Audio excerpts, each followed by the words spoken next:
ask me why I like my caffeine. Well, it's not caffeine actually. It is salted caramel chocolates. Ghirardelli. You want some? Get some, but you can't have mine because this is mine and you can't have this. But I'll link it below. You can have that. There you go. I apologize for the lack of videos this last week, guys. I went out on a bit of business and I got caught by double canceled flights by American Airlines. Double canceled flights. One, because they couldn't fix the wing because there was something on it. And two, severe weather in California because apparently they don't know what rain is and a little bit of rain scares them all. So there you go. I was stuck in the middle of nowhere for a long period of time. But now I'm back, right? And here's the best part. Check this out, guys. You ready? Wait, wrong button. Are you ready for this? Are you ready? Are you ready? Because we got freaking Flame Hide! We got Flame Hide! We might have to say goodbye to Durot for serious this time because Flame Hide's pretty awesome. And check out the first two skills. Cuirass and True Strike, right? So he's just as good as Durot so far. And based on how he's chalking up, he'll probably be better. So Durot may become just a secondary. I probably won't fuse him. I mean, don't let him hear me. Flame Hide, is he in the background? Don't let him hear. I probably won't fuse him, but he will definitely be not the main hitter because once Flame Hide exceeds his level, he's just going to be way better out there. Anyways, point being, we got Flame Hide. We also have now Solgar, right? Now, what I love about Solgar is I've had some questions on how do you boost your archers to be just as good as the Unak Grenadiers, right? Well, archers in a way are actually somewhat better than Grenadiers because of their natural armor piercing, but Titans like Solgar, although they're not so great in and of themselves because he's a berserker, on attack can be used with a little bit of finesse and also with that 30% archer's critical, along with their 40% armor piercing and other relics, he can be quite stellar on defense with an archer surprise and of course on attack as well with a smart use of archers. But I might use him in the next video to kind of illustrate how to utilize archers and the relics combined to really make them quite beastly in comparison to the Grenadiers. Because I've already showed you how to do that, I'm pretty sure, with all those fire items and of course Durot. Love you, Durot, but man, Flame Hide is just gonna kick your ass, pretty much.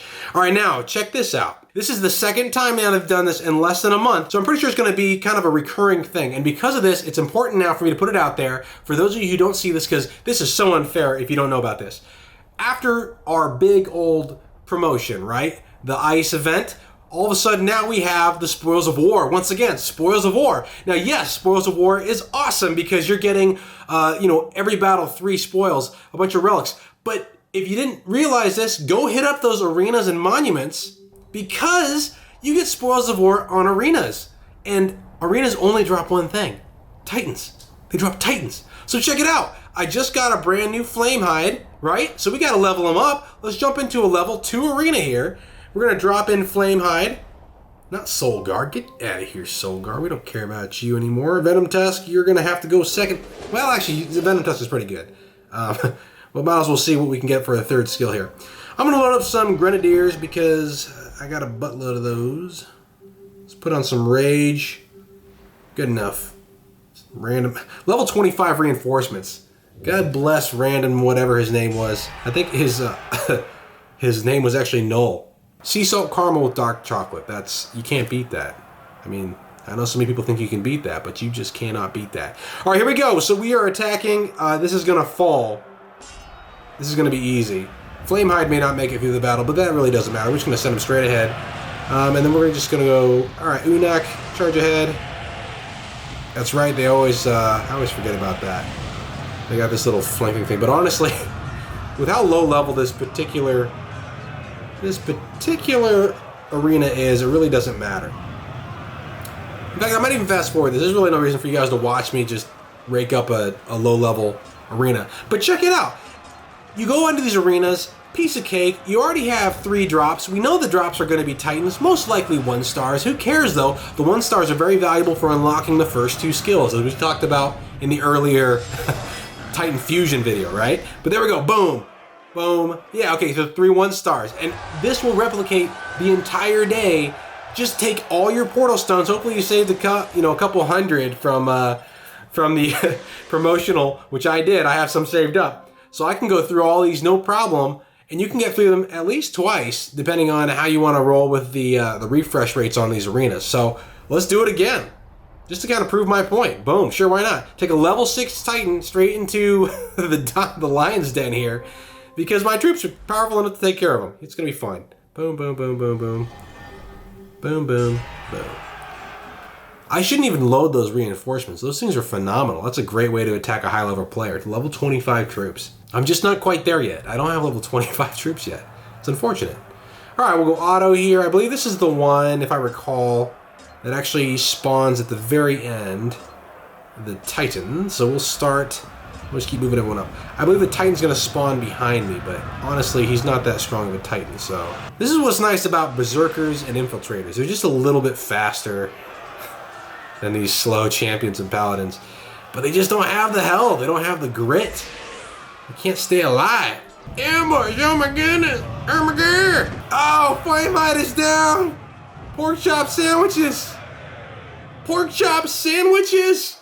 You guys haven't ever seen the E-Bombs World original series. I think it was E-Bomb that, I don't know. At least they were the original hosts of it. But it was a dubbed over version of the PSA announcements from G.I. Joe. So good. G.I. Joe! Pork chop sandwiches. Get the f out of here. Alright, so there you go. Boom. 3 Titans every single time. So utilize this to the full advantage. If you're short on relics, sure, you can go out there and attack lands, and that's just as good of a deal. But really, you should be utilizing all your portal stones for something that's going to drop something very stellar. So lands that will drop nice relics, or these nice arenas and monuments that's going to drop Titans. Tons of Titans. You will have so many Titans, you'll just don't know what to do with them. Just start fusing them like crazy. So there you go. That's my one big hint for the day. The second thing I wanted to hit, just to kind of give you a little bit of catch up, I had a lot of people asking me how do I do the layout. I'll be the first to admit that I haven't put a ton of thought into my layout besides a couple things. One, ease of use of my collectors, okay? So I like putting all my collectors kind of in front so that when I get them, I can just go bing, bing, bing, bing, bing, all the way down the line, and they're just kind of sitting there right in front of me, okay? So that's one of the reasons I put it up this way. I try to do a little bit of Tetris as far as aligning everything, you know, really in a row and tight together so that I didn't waste room, like some people have asked, how do you not waste room? And really, I think they've designed the layout here, because let's check this out. I mean, you guys all know this now. Your main kingdom area is freaking bogus. It's terrible. Because they made it so that really nothing fits perfectly together very well. There's always a couple spaces in between here, right? Like the barracks were great until I was like, well, there's a little bit of room in there. So you can kind of play with that, but ultimately you're going to have to expand to the right. So once you expand, you've got a little bit of room up here. So what I've done is occasionally when I get caught and trying to get a ton of resources to upgrade those buildings, I'll put certain types in certain areas so I know where they are immediately. So I can zoom back to my kingdom as quick as possible and hit that upgrade button, boom, just like that. Well, I put up in the upper right all the reserves and vaults and things like that, but as you can see, it's still not the best use of space. In fact, maybe I'll even move my collectors here eventually because there's just too much extra room wasted because these perfectly squared buildings just don't fit anywhere really well. And then I put my specialized buildings for the spearmen, pikemen, and the Unok Grenadiers over in the third section here, and I haven't even cleared all the trees yet because it just really, once you expand it, there's no need to really get too finicky with it until it gets filled up again, and it will. For those of you asking, should you expand? Yes, because as you level up and you get towards a level where that guy dumped level 25 units on me, I mean, they keep on giving you more barracks, they keep on giving you more collectors, and you know, a bunch of these buildings that just are commonplace. So eventually you're just going to need more and more room as you expand your kingdom, thus the whole animation of a giant castle bigger than yours floating in the sky. It literally is bigger than yours. They've had to expand, and I believe eventually you even start moving out the island as opposed to just, let's see here, where was that little expansion? Yeah, here we go. See it? Right on the, yeah, look at that. Expand city. Pretty sure that means we're going to expand out and down. So please expand your cities. Don't put that off. It's just 300,000 gold, and pretty soon that's going to be nothing to you. So just spend it real quick on the right, and then it's like, what, 500,000 to go down, and then it's 1.43 million to go down again, and pretty soon 1.43 million is going to be nothing to you either. So just hang tight, because the kingdom's going to expand. There you go. All right, but there's a quick update for you guys. Get out there and attack for the spoils of war. Hit all those monuments and arenas if you can. Make sure you get Flamehide as well, because otherwise then you're not going to be able to beat me anymore, because Durat's going to fall to Flamehide for sure. And I think unless there's a public outcry, a big public outcry, I think my next video is going to be specifically on archers and how to utilize relics and titans together with their skill sets to make them just insanely powerful in taking down those fire defended titans, and of course also those extremely heavy armored titans. Kind of like Flameheart's gonna be. Stay tuned. Alright, thanks for tuning in, guys. Tune in next time to drive our reviews on Dawn of Titans.